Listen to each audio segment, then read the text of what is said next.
our land development small lot subdivision senior project. My name is Tara Ray Carr.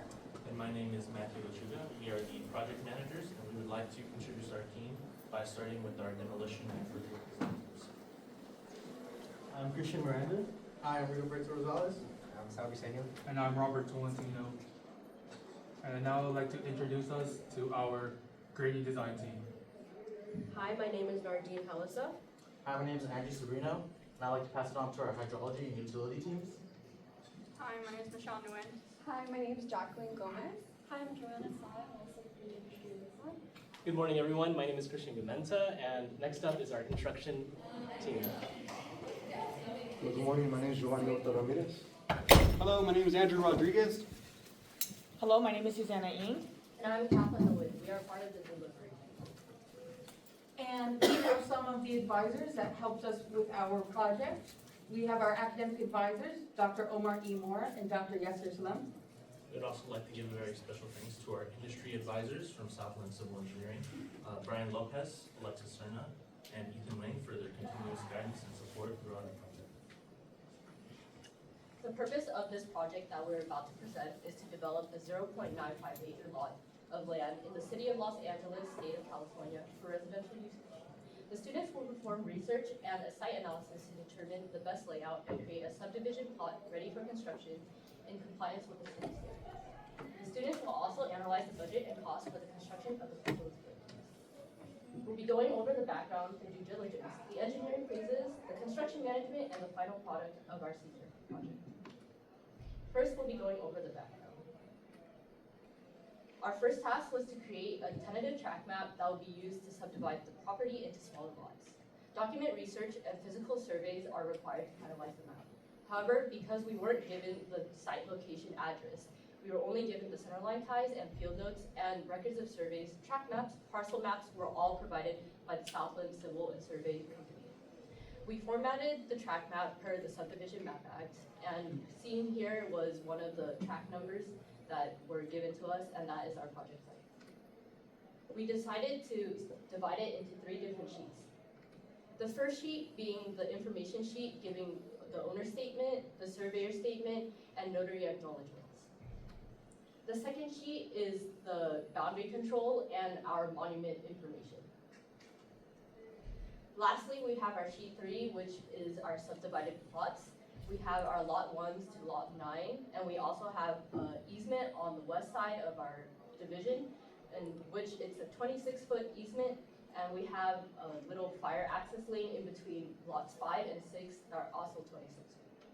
Now I'll be passing it down to Susanna for the due diligence. Thank you, Kathleen. Our team conducted thorough research pertaining to the City of Los Angeles Department of Building and Safety to be compliant with zoning regulations and land use policies.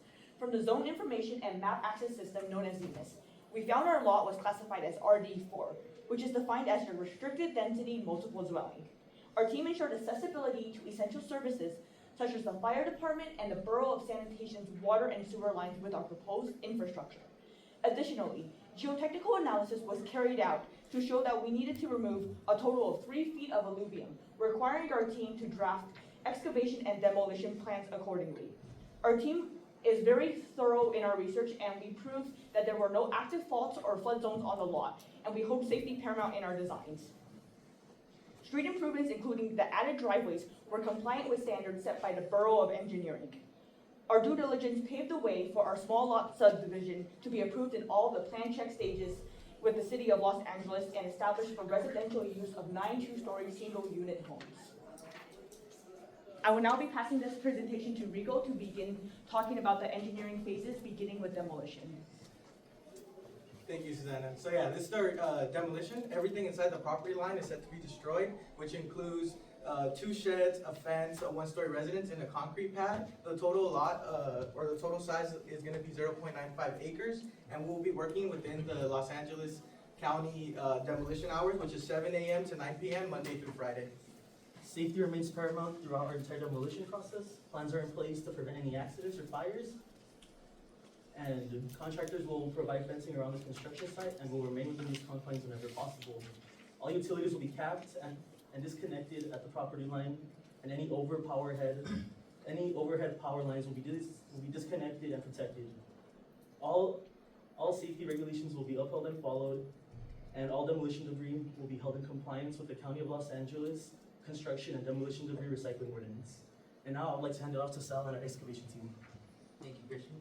So when it comes to erosion, the main goal of this is to prevent there from being any sediment runoff and to also ensure that we are complying with all environmental regulations. So using the California BMP handbook under these sections here, we were able to come up with some solutions. And I know it's kind of hard to read on the right side, but some of the practices that we decided to use when it comes to erosion and sediment control are silt fences, check dams, sandbags, and sediment basins. And then when it comes to temporary traffic control, we're using things such as a tire wash. When it comes to non-stormwater management, we're ensuring that all the vehicles that are being used on the site are being properly cleaned, maintained, and fueled. And when it comes to wastewater management, we were using things such as proper disposal and storage areas and proper removal of any sewage that is on the construction site. So if you go to the next slide to look at our plans, you can see that the silt fences are all the way around the perimeter. There are multiple check dams, and then there's a fiber roll up here to the right. And then on the hatched area in blue, it's going to be where the tire wash is. And now I'm going to be passing it on to Christian or to Robert to talk about excavation. Thank you, Sal. After looking at our erosion plans, we're gonna go ahead and look at our excavation plans. With the help of Civil 3D and along with the existing topography map that we were given, we were able to do a cut fill analysis. From that analysis, we were able to have a cut volume of about 95 cubic yards on our site, along with a fill volume of about 2,100 cubic yards on our site, resulting in a net volume of 2,048 cubic yards, along with remove a recompact value of about 1,100 cubic yards. With that in mind, because our project net volume exceeds over 1,000 cubic yards, a haul route is required for our project site. In addition, because we are removing more than 50 cubic yards from our project site, we are required to have an R&R grading permit as well on our site. And as we move on, this is our excavation plan. I would like to point out like this whole section right here, where the green represents our fill volumes and our red represents our cut volumes. The darker the color gets, the more cut or more volume we're going to see within that particular point on our site. Our dark red, a little bit more on the center, represents a ADS storm tank chamber that we're going to have buried beneath our project site. But now I'd like to introduce Ray as she goes on and talks about our V permits. For the view permits, with our site, we have included V permits to address the property in between our site and Street A. These plans are required to ensure that the infrastructure adjoining our site are up to code, that our site has street access, and that the sidewalk grade matches the existing conditions to the east and west side of our property.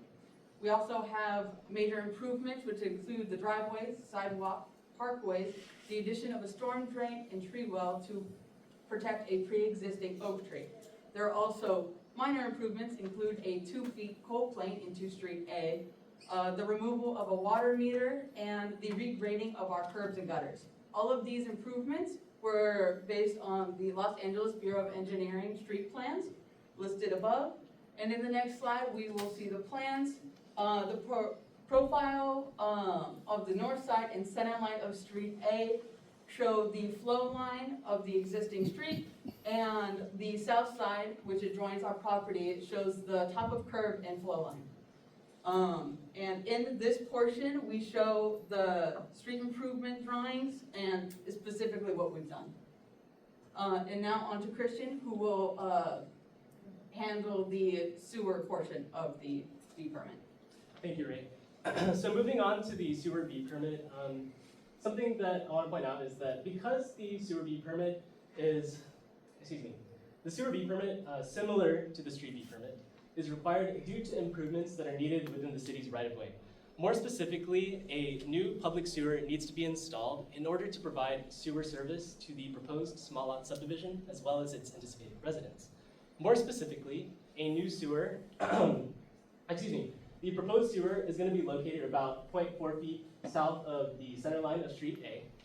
And something that's important to note is that the horizontal separation distance between the outer diameters, or ODs, of the sanitary sewer and the existing domestic water line, which is indicated by the blue line here, is 8.6 feet. And because this distance is less than the California Division of Drinking Water's 10-foot requirement, a waiver with the California DDW is needed in order for the plans for these improvements to actually be approved. And as a result, a more robust pipe material, such as a higher class vitrified clay pipe, or VCP, is needed. Or an alternative to this would be to encase the entire length of proposed pipe with concrete in order to minimize the likelihood of potential contamination. And so moving on to the next slide, the proposed sewer will comprise an 8-inch vitrified clay pipe. And something that is worth mentioning is that this is going to extend westerly along Street A approximately 106 feet. The slope of the sewer will be approximately 0.86%, which is consistent with the existing downstream sewer slope, which is essentially being extended. The last thing I want to point out is that a brand new sewer manhole right here is with an a brand new sewer manhole with an 8-inch stub out will need to be installed on the most upstream end of the proposed sewer in order to accommodate for potential sewer improvements that may be needed in the future. And with that being said, I'm going to pass it over to Matthew, who will be introducing the steps we took in our grading process. Thank you, Christian. Moving on from the sewer B permit, we will begin covering the grading process for our project. So once the lot layout design was finalized, we were then able to come up with some possible conceptual site designs as shown here.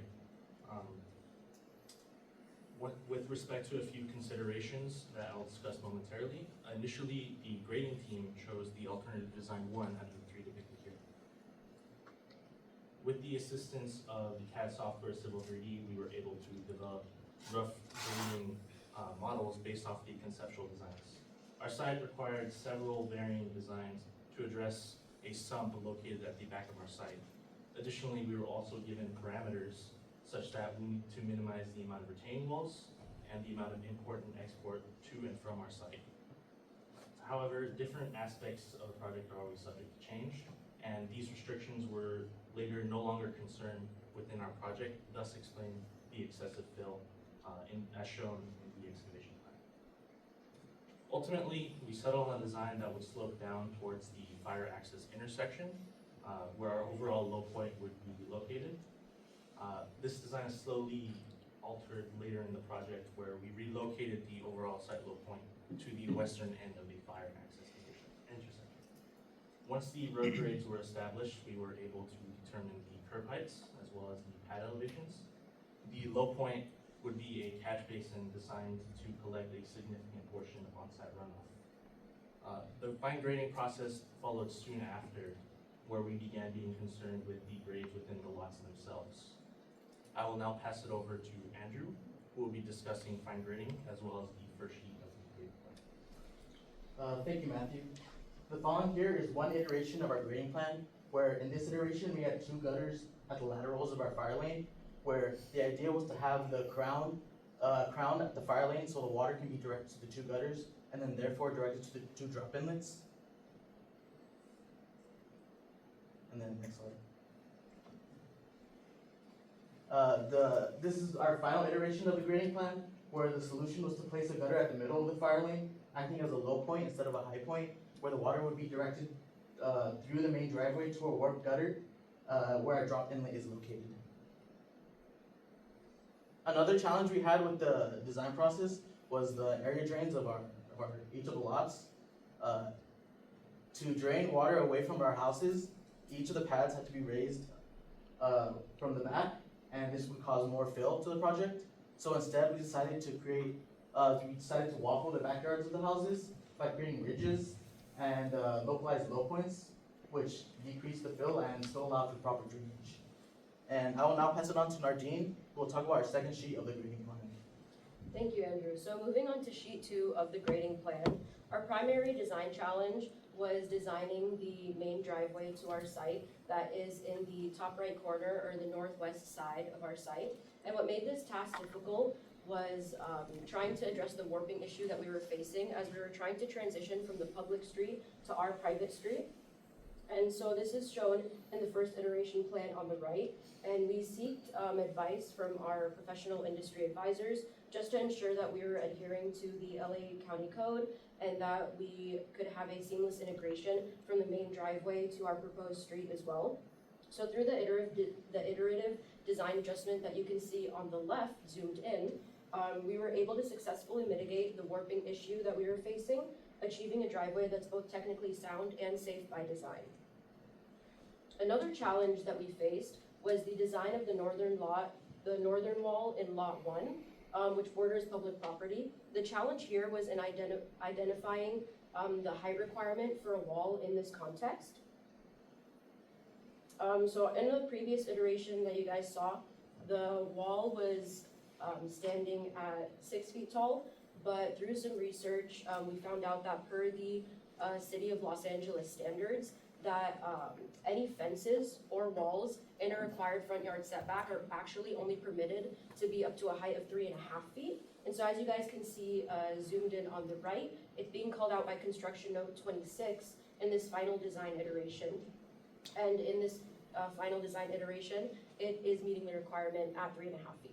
And it's also important to note that this final design iteration is where we finalized all of our construction notes, and it's where we added a lot layout and grading diagram that are typical for each of our lots. So the final design obstacle that we had to overcome was that a few of the lots on our site presented a challenge due to their steep front yard slopes. It basically made it impossible to achieve direct walkway access without modifications. So some of our walkways were actually upwards to 10% steep, which is much higher than the Los Angeles standard of a maximum of 2%. So as you guys can see in the zoomed in picture on the left, the addition of 4-inch steps was the solution that we saw was necessary.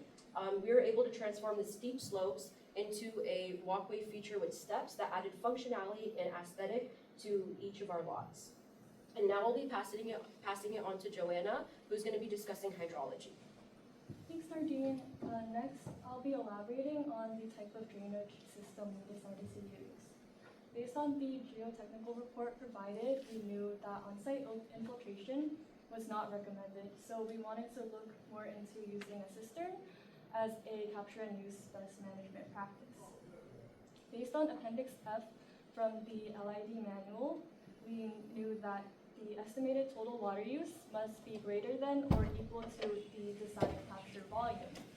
So to first calculate the design capture volume, we input the 85th percentile 24-hour rainfall depth, the total area of the site, the impervious area, and the pervious area. To calculate for the estimated total water use, we input the hydrozone area, the evapotranspiration, the irrigation efficiency, and the plant factor. After we calculated those two values, we knew that the estimated total water use is greater than the design capture volume, thus capture and use is feasible. With that, we decided to use the ABS Storm Tech Chamber, which you can see in this slide, which allows us to discharge, to treat stormwater, it acts also as a retention basin, and it allows us to discharge water off the property in case of a storm event. Now I'll be handing it off to Michelle, who will be speaking about the hydrology analysis. Thanks, Joanna. So for our hydraulic analysis, we were given that the 85th percentile for a 24-hour rain event is 1.03 inches. And we were also given that the area of the lot is 0.93 acres. We estimated the length to be around 500 feet, and we assumed the slope to be around 2%. So we inputted these parameters into HydroCalc shown in this slide, and our peak intensity is outputted to be 0.26 inches per hour. On to the next slide. So we use this plumbing code table provided by industry advisors, and it is used to determine which pipe size to use. So we decided to go for a 2% slope table. It is because that it is based on the square footage taken on a horizontal pipe. And from that 2% slope table, we decided to go for the peak intensity of 1 inch per hour. It is because that it is the closest value to the one that we calculated from the previous slide. So with that being said, we take the cumulative roof area, which we found in the plan, and we use it to determine the cumulative flow for each lot. And with the cumulative flow, we use it to determine which pipe size to use. So for majority of the lot, we decided to go for a 3-inch pipe, while for lots 4, 5, and 6, we decided to go for a 4-inch pipe. This is because the lots 4, 5, and 6 have a higher cumulative flow, which will require higher capacity. Now I'll move on to Jackie, who will be discussing the drainage plan. Thank you, Michelle. The drainage system works as follows. To begin, from the highest elevation on lots 9 and 1, water flows to our lowest elevation points between lots 5 and 6, which will then lead to our retention basin, as previously mentioned by Joanna. We would like to note that our catch basin is connected to our retention basin, and that between lots 5 and 6, there were steeper slopes because water needs to flow more efficiently towards our retention basin. During this process of figuring out our flow, we calculated inverse slopes from our lots towards the laterals and towards the main lines. We would like to note that our area drain pipe slopes had to be at least 1% and that we gave enough cover. As seen in our plans, these pipes from the area drains allow for the water to flow towards the storm drains and the parkway drains to collect pressurized flow from the street. I will now pass it off to Christian, who will be going over our on-site utilities. Thank you, Jackie. So moving over to our on-site utilities, the two proposed utilities are sanitary sewer, indicated by the green arrow, and domestic water, indicated by the blue arrow. First up, we have our domestic water, which comprises a 6-inch polyvinyl chloride, or PVC pipe.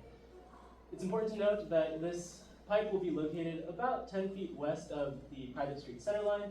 And next up, we have our sanitary sewer, which will comprise a 4-inch and 6-inch PVC pipe, which will be located about 3 feet west of the private street sewer. Something that I want to point out is that the reason we have a transition from a 4-inch to a 6-inch PVC pipe is because it's in order to accommodate the accumulated sewage as we move our way downstream towards the public sewer main along Street A. Something else that I want to point out is that the horizontal separation distance between the sanitary sewer and the domestic water is about 7 feet along the entire length of the private street. Also, the slope of the sanitary sewer is maintained at 2% along the entire length of the sewer in order to ensure that we maintain a velocity that makes it self-cleansing. Next, the horizontal separation distance between the storm drain and the domestic water is 13 feet along most of the private street. However, this decreases to about 4 feet on the north end of the lot near the double check detector assembly, or DCDA, which is located where the orange arrow is pointing. And so, something else that I also want to point out is that throughout the lot, we have crossings between domestic water and sanitary sewer, and domestic water and storm drain. And at all of these locations, we make sure to maintain a 1-foot minimum vertical separation distance to minimize the likelihood of potential contamination. And the last thing I want to point out on this slide is that cleanouts are located in 50-foot increments along the entire length of the sewer, as well as on each of the 9 laterals that feed into the private sewer. In the next slide, we have a fire hydrant lateral located right here, which is indicated by the blue arrow, and that's a 6-inch PVC pipe, and it extends all the way into the landscape area. And the reason why we've done this is because we want to make sure that the fire hydrant is out of the way of any potential vehicle traffic. And the last thing I want to point out on this slide is that we've made sure to include water meters, indicated, for example, by this green arrow, on each of the 9 lots to allow for a means to measure the water usage upon the construction of the houses.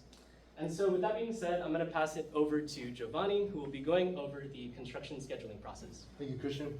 Now, as you can see, we prepared a project schedule that is divided into 21 weeks with 5 phases. The primary purpose of this project schedule is to use that as a guide for the project team. Now, as you can see, each phase has a start and finish, but also a different duration. Now you may be wondering about the duration. You see, the duration is based solely on the project's budget, the project scope of work, and the time.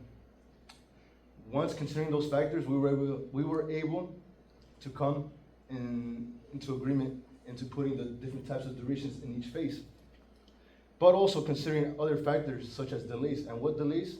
It could be adverse weather, it could be contract delays, it could be lack of communication, and many other delays possible. So once considering those factors, we were able to come into conclusion, into reasoning, into why our project schedule looks like this.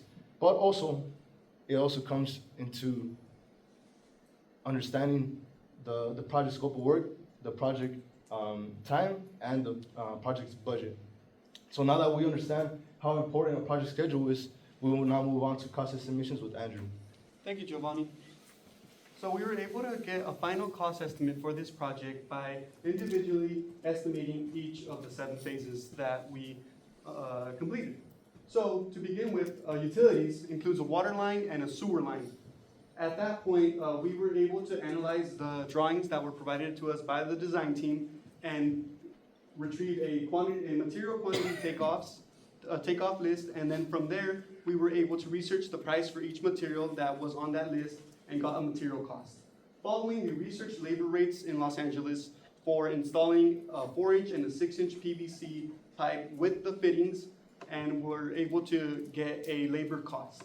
We summed both of these values, and that resulted in the actual estimate for that specific phase. So utilities came out to $65,370.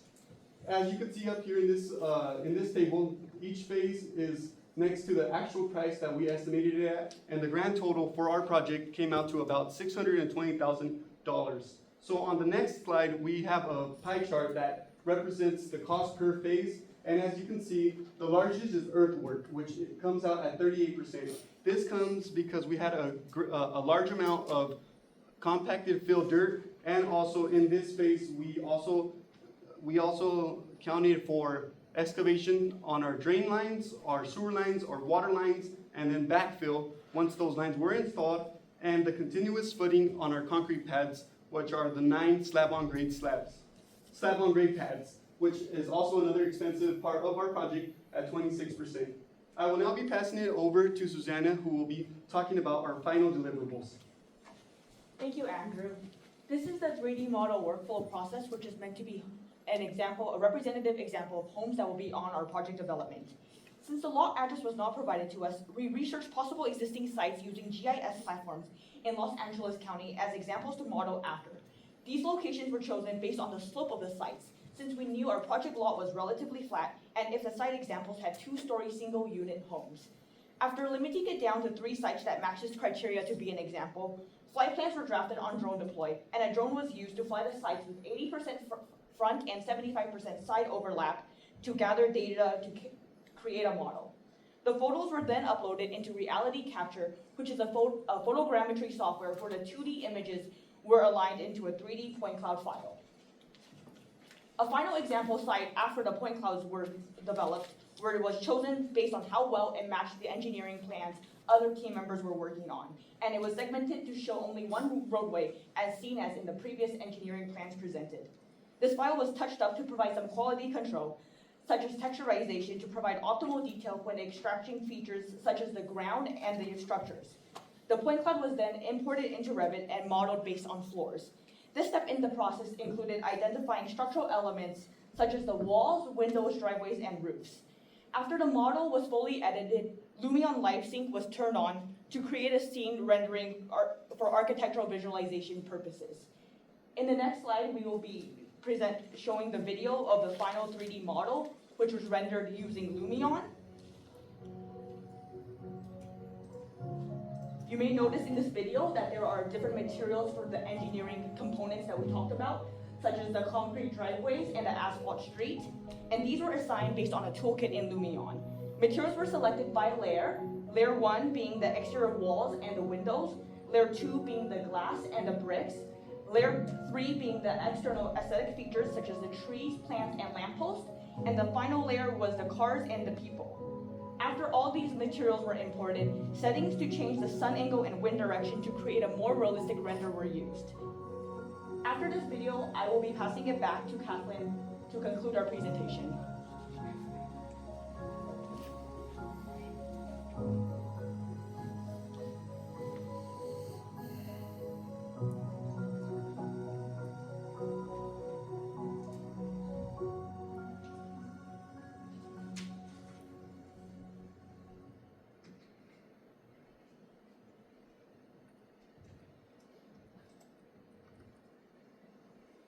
And this concludes our land development small lot subdivision senior project presentation. We would like to thank our academic advisors, Omar Imora and Dr. Yasser Salam, and our Southland Civil and Survey industry advisors. We'd also like to thank you as an audience for coming and listening to our presentation. We'll open up the room for any questions that you may have. Thank you.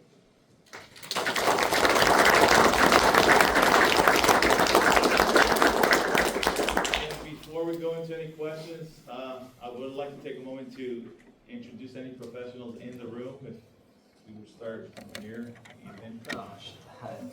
Hi everyone. We were the industry professionals on the senior project. My name's Ethan Wang with Southland Civil Engineering and Survey. I was an alumni here, and yeah, didn't get to do one of these in person, so this is a bit new to me. Right, so my name is Alexis Serna. I'm the marketing coordinator for Southland Civil Engineering and Survey. This is very new to me. I'm not very familiar with the civil engineering industry, but I have learned a lot working with Ethan, and I want to congratulate you on a huge milestone. You guys did wonderful, so yeah, it's great to be here and to learn a lot. Thank you. I'm Scott Wilson. I'm an alumni here. I graduated in 2012. Civil. I work for a private competitor, most likely. But we do exactly this. We do deep permits, we do grading, drainage, hydrology, type development.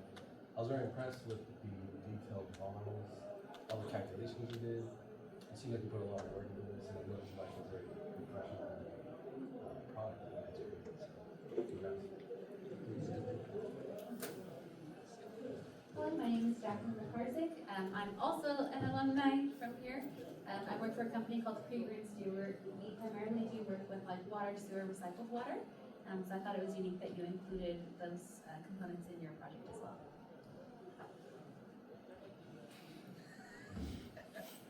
Hi, I'm Noah Emerson. I work with Creek Roots as well.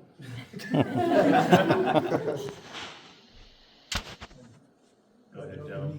I'm Joseph Verdillo. I am a PLS from the state of California. I oversee remote sensing operations at Westland Group. I'm an advisor for Dr. Pomona's senior project group this last year. And I'm also alumni of 2018 civil engineering, but now I'm a full-time surveyor, so nice to be here. Thank you. I'm Carlos Ureña. I'm a owner and president of PBLA Land Surveying, professional land surveyor. I'm also an alumni from Calpoly. I graduated here a long time ago. And I am also an adjunct professor here teaching survey classes. Hi everybody, I'm Osvaldo Ortiz, project manager for PBLA Surveying. I'm an alumni as well, and I graduated in 2020. Well, my name is Derek Houston. I'm also a project surveyor for PBLA Surveying, and I am an alumni from Pomona at 2010. Anybody else that we missed in the room? Any other professionals? Dr. Palomo would like to introduce yourself? Dr. Monica Palomo, advisor and work with Mora for many projects too, and thank you for being here and thank you for the professional. Congratulations, wonderful, I'm very impressed. And now we'll open up to business. Questions? Anybody have any questions from the floor? I have a question. Yes. So on the cost, I'm an accountant. I'm Esther. Okay, I'm a mother of alumni to be Susanna Ng. Okay, so on the cost, do you factor in the inflation and the labor cost, because our state enforce on us to raise the wage every year? So is that considered into the cost? So yes, in terms of the material, obviously everything went up from a few years ago. So we went ahead and researched prices of material of suppliers that are available as of which was maybe 2 weeks ago. So in terms of inflation, that was accounted for. And then the labor rates, we went ahead and pulled those rates from RS Means 2023. And 2022. So we accounted for about 3% of inflation each year. So the rate that we got from each labor sector that we needed, we went ahead and multiplied it by 6% to get up into 2024. Thank you. questions? I saw the sizing you did for the storm drains. You used, was it the 85th percentile, or did you use a different storm event for that design, in terms of pipe sizing?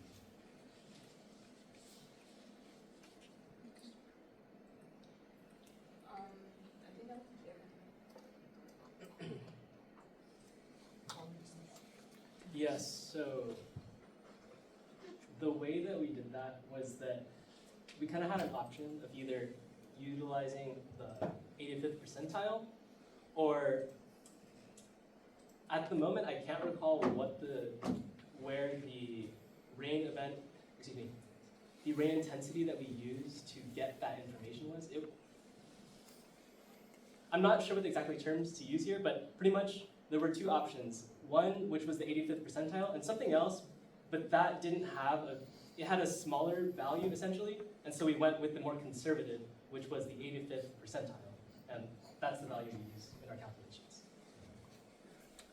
Just to speak more on it, they designed their system based off of the 85th percentile per LID manual, whichever is the greater of 1/4 of an inch, 3/4 of an inch, or the 85th percentile. Because the site's in a sump condition, they have a pump. They have a sump pump with its own, it's gonna have its own separate permit that discharges to a parkway drain on the street. And that pump is sized for peak flow. So I believe because it's a sump condition, we sized for a 50-year storm. And we gave them gallons per minute that we had on this site, and they used that to model their pump, the size of the parkway drain, and I believe the size of the pipe as well. So the sizing for the pipe they're talking about on site is just in order to connect their subsurface drainage. That's why.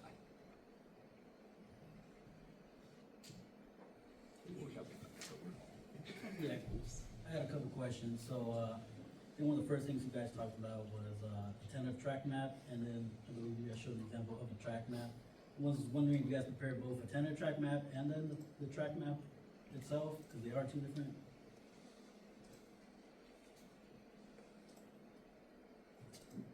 No, we just did a 10 track map for that. Okay. Yeah. So I see a track map here. So a tentative track map is slightly different because it shows your parent parcel, your proposed, your existing. So I think it would have been a great idea to show also a tentative track map because you get to see the existing conditions, which is kind of what, at least for me, struggled a little bit seeing what was already on the property or what the property was before you guys started subdividing. So we're showing you existing utilities on the site, your proposed easements, your subdivision, your dimensions of that. And then another question I had was as far as utilities, existing utilities on the site, how'd you guys go about connecting to those existing utilities, any sewer or storm drain, or if there's anything coming through the street? So based on our records, our understanding was that there was no existing utilities on site, at least no wet utilities. And so we kind of had free reign with that as long as we followed the necessary regulations. Follow up to that, did you consider designing any dry utilities, electrical, communication, gas, fiber optic? How are you providing those utilities to?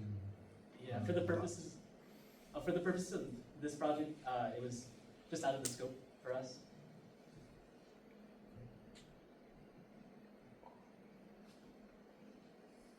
For Susanna, I was a little curious about your 3D process. Can you talk about the drone specs, a little bit of the software and just your process with it? Yes, so I actually borrowed a drone from our department. It was a DJI Phantom 4 that was used to conduct the flight plans, and the software used to do the flight planning was called Drone Deploy. So is that like a pre-planned flight plan, or do you just go on yes, flight? it's an automated flight. So you mark down what your altitude, your flying altitude is, and then as well as how much overlap you want the photos to be. So in my case, it was 80-75. And then I believe the altitude I flew to do the site was 150 feet. And those were specs you could put into the Drone Deploy app. And then it connects to the drone wirelessly, and it flies the site. And then the drone has the micro SD card, which obtains all the photos. And the total photos used to create the point cloud was 191. So after flying that site and getting home, got the micro SD card and then uploaded the photos to OneDrive. That way I had photos with the overlap, and that's how photogrammetry is basically the science of taking photos to make measurements and create images.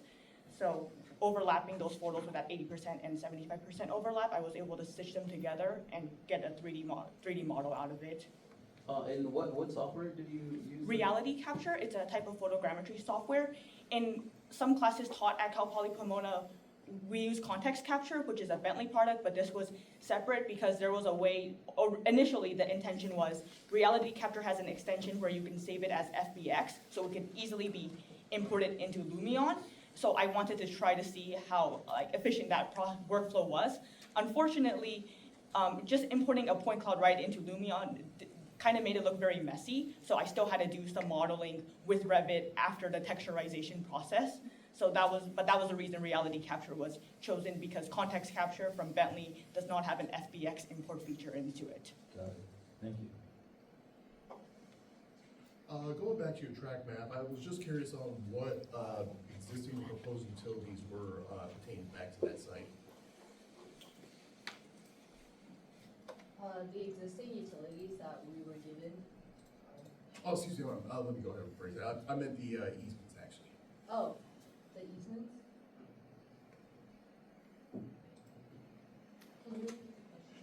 So, yeah, I believe when you were talking about the track map in the beginning, you said there would be some proposed utilities, proposed easements onto the site. I just wanted to clarify what existing easements you were proposing for the site, as well as any existing easements if they were applicable to it.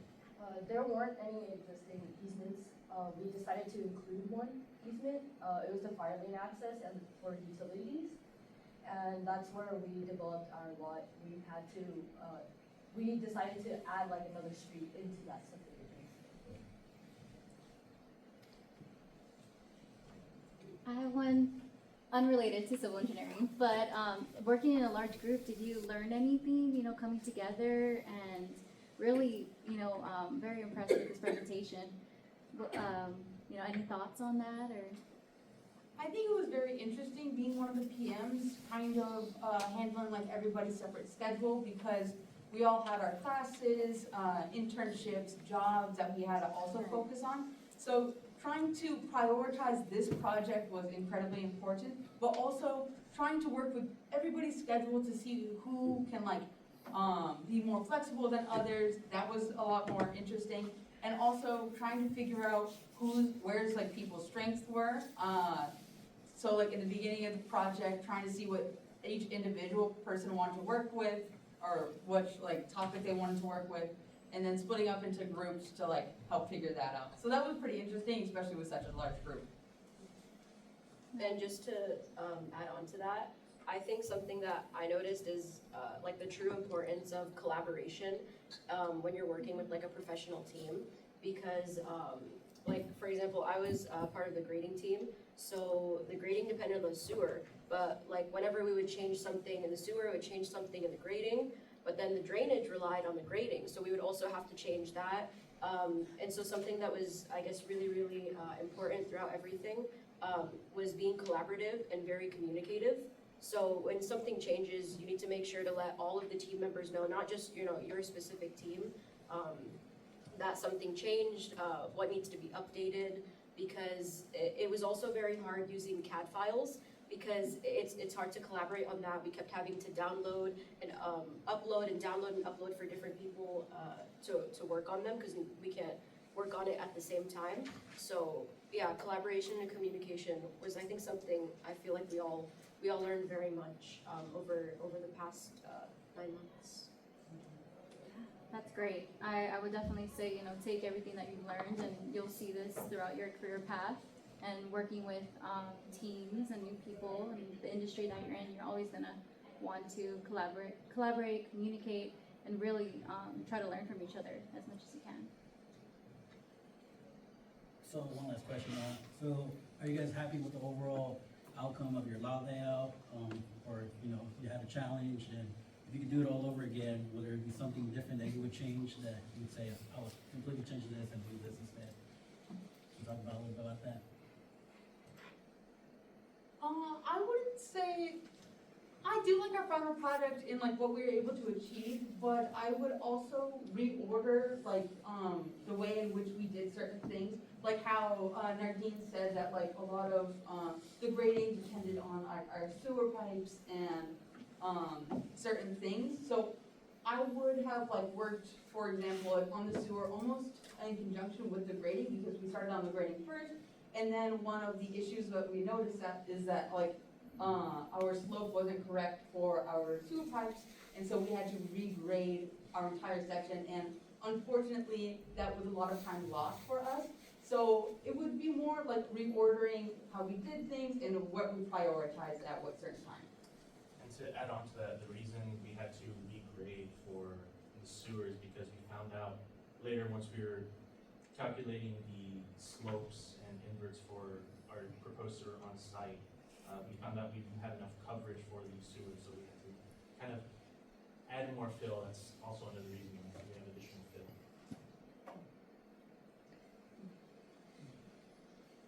Still got time for one more question if anybody wants to go. I'm curious about the Calpoly system. What are all the components involved with that?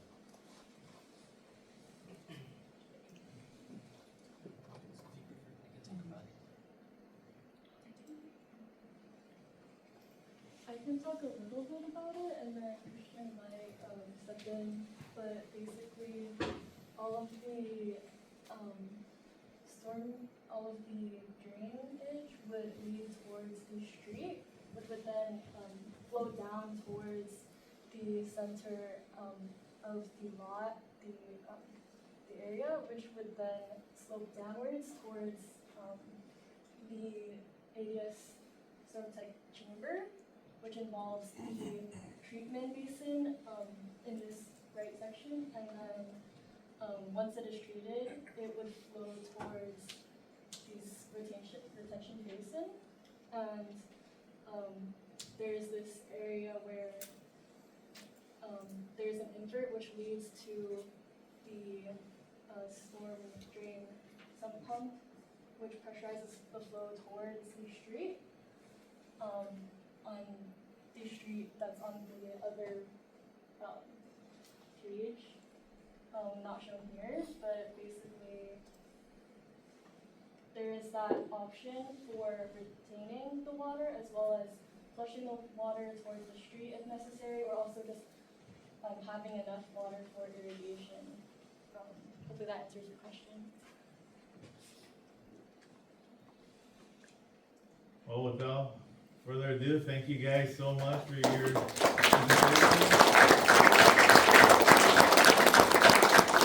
that concludes this session, so.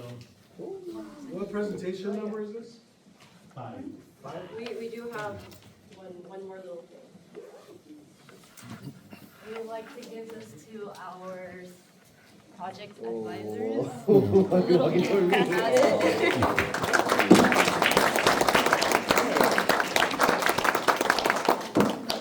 We really appreciate your guys' time meeting with us weekly and the coordination that you guys took, because you guys are obviously very busy with your jobs. So we appreciate that.